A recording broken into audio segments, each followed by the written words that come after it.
ایک گلوکار ہر وقت علماء کی بڑائی کرتا رہتا تھا کہ مولوی یوں ہوتے ہیں اور مولوی وہ ہوتے ہیں۔ ایک دن اس گلوکار کو کوئی حاضر دماغ بابا جی مل گئے۔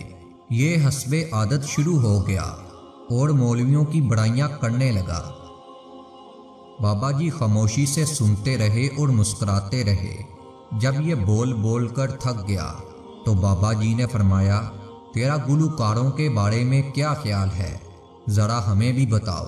کہنے لگا، گلوکار تو بہت عظیم ہوتے ہیں، وہ اپنے گیت سے لوگوں کو خوشی اور سکون پہنچاتے ہیں۔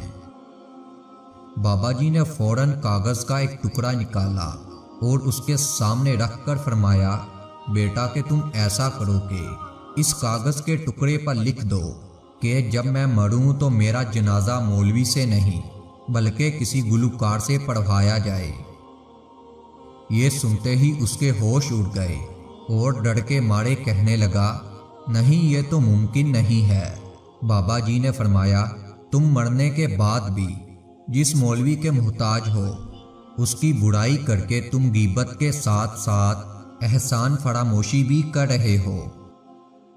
کہا جاتا ہے کہ اس گلوکار کو بابا جی کی بات ایسی سمجھ میں آئی کہ اس نے گانا بجانا چھوڑ دیا، دین کا علم حاصل کرنے لگا اور بعد میں ایک بہت بڑا عالم دین بن گیا۔